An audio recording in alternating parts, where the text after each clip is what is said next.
अस्सलाम वालेकुम वरहमतुल्लाहि वबरकातुहू। बिस्मिल्लाहिर्रहमानिर्रहीम। अल्लाह के नाम से शुरू करते हैं जो बड़ा मेहरबान और निहायत रहम करने वाला है। पारा नंबर 23 सूरह साद की आयत नंबर 16 से हम शुरू करेंगे, जिसमें अल्लाह ताला ने अपने हबीब सल्लल्लाहु अलैहि वसल्लम को सब्र करने की तलकीन फरमाई इन अल्फाज में कि ए हबीब सब्र करो इनकी नामकूल बातों पर, और याद फरमाओ हमारे बंदे दाऊद को जो बड़ा ताकतवर था, वो हमारी तरफ बहुत रुजू करने वाला था। हमने फरमाबरदार बना दिया था पहाड़ों को, और इनके साथ तस्बीह पढ़ते थे इशा और इशराक के वक्त, और परिंदों को वो भी तस्बीह के वक्त जमा हो जाते।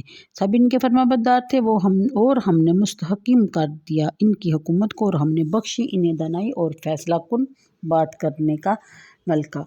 और क्या आई है इतला उनके पास फरीकैन की जब उन्होंने दीवार फांदी की, और जब अचानक दाखिल हुए दाऊद पर बस आप कुछ घबरा गए इनसे। उन्होंने कहा कि डरिए नहीं, हम तो मुकदमा के दो फरीक हैं, ज़्यादती किया हम में से एक ने दूसरे पर, आप हमारे दरमियान इंसाफ से फ़ैसला फरमा दीजिए और बेइंसाफ़ी ना कीजिए, और दिखाइए हमें सीधा रास्ता। यानी कि सूरत नज़ा ये है कि ये मेरा भाई है और इसके पास 99 दुम्बियाँ हैं, मेरे पास सिर्फ़ एक दुम्बी है।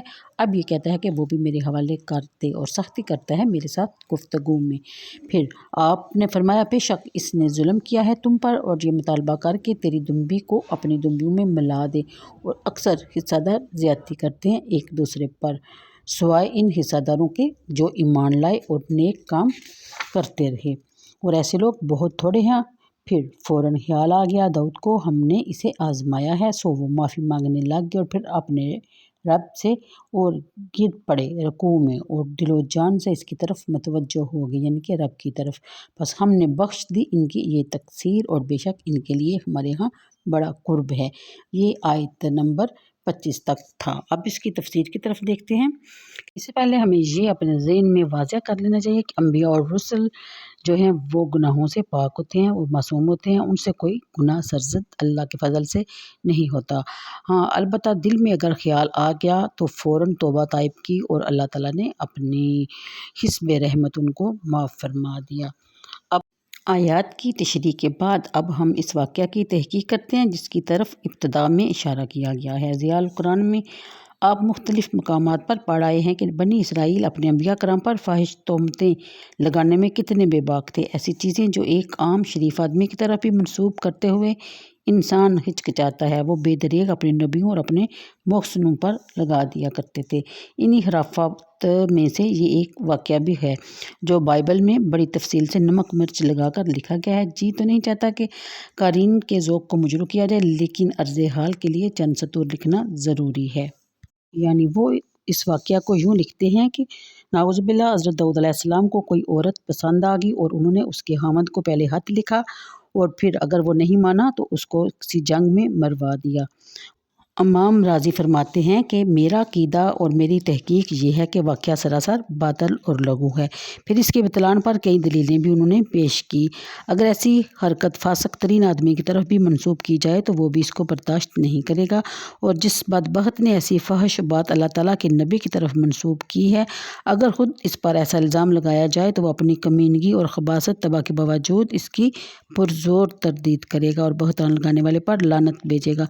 ऐसा घिनौना जुर्म जैसे एक अदना दर्जे का उम्मती अपने लिए पसंद नहीं करता। एक नबी का दामन असमत इससे कब आलूदा हो सकता है।